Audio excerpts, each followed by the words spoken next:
Hello everyone! Welcome back to my YouTube channel, Pinoy Ko TV.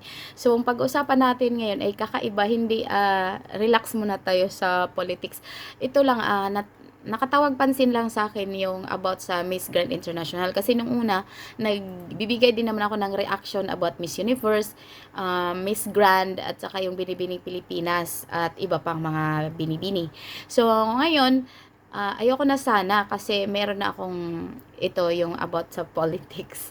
So, tumawag pansin lang sa akin kasi si CJ Opiaza, kung yung isa na queen yung nanalo ay negative siya about selling, ito naman si CJ ay palaban siya. Kasi nga, kaya nag-resign yung si Rachel Gupta ng Miss India, Miss International Grand, na nanalo dito sa Thailand at naging first runner-up ang ating panlaban na walang iba kundi si CJ Opiaza.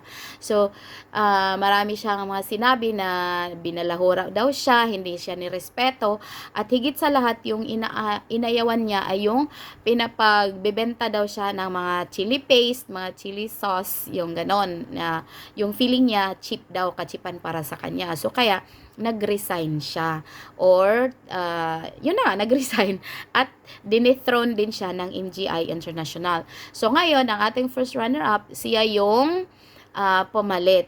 Marami ang nagsasabi na wag daw tanggapin kasi panakip butas. So, para sa akin, hindi po yun panakip butas kasi actually, parang siya naman talaga yung panalo. Kaso nga lang, nung panahon na yun, mas binigyan ng pagkakataon yung India kasi nga marami daw ang following, marami ang followers, marami ang nanonood.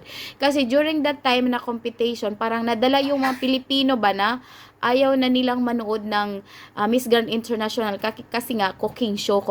Pero sa panahon ni CJ Opiasa ay iba kasi ano siya, kakaiba siya sa lahat ng mga contestant na Pilipina. Pinakita niya ang tunay na Pilipino kung gaano makisalamuha, gaano magtrabaho, at talagang naibuhos naman yan. May mga konti-konti lang na mga hindi ka nais-nais na pangyayari, pero all in all, magaling pa rin si CJ. So ngayon, ang nangyari, meron pa siyang 4 to 5 months na natitira sa kanyang tawag nito, pagtanggap bilang kapalit, or siya na yung magiging Miss Grand International na galing sa Pilipinas, or the first. So dito lang ako bumilib sa kanya nung una, during competition talagang pinanood ko yun, at saka gustong-gusto ko na siya yung manalo.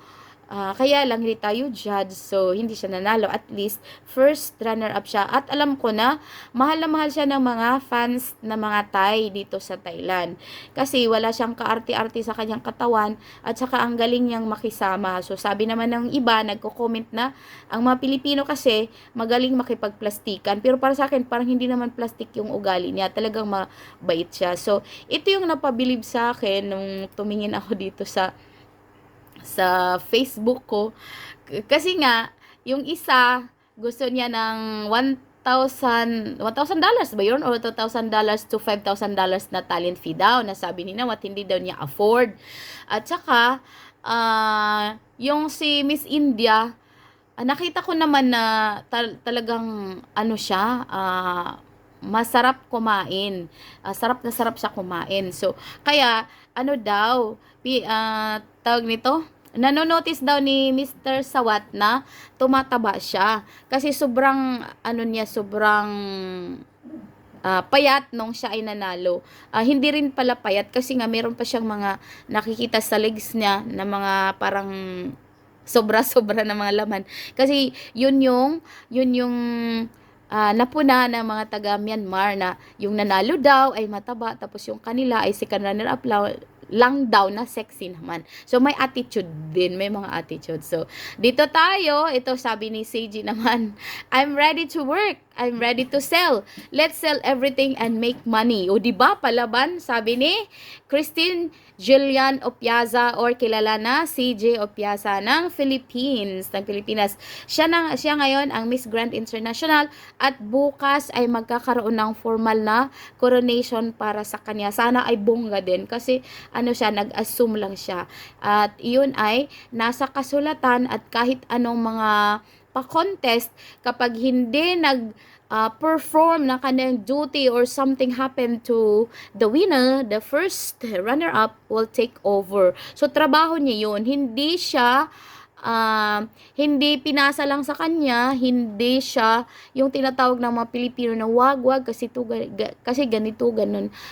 Hindi sana tayo maging crab mentality para umunlad naman ang Pilipinas kahit tayo ay lubog na sa kasalukuyan. So again, congratulations to CJ Opiasa. I hope na yung sinasabi mong let's sell everything and make money ay talagang magawa mo yan hanggang sa October. At sana yung mga contestant ng Miss Grand International ay alamin nila kung ano ang kanilang mga tungkulin, magbenta ka man dyan or whatever, dahil pinasok mo yan, kailangan mong panindigan. O, di ba? So, yun lang. Maraming salamat. Baka ito lang yung magagawan ko ng reaction. Hindi natin alam. Next time. Okay. Thank you. Bye.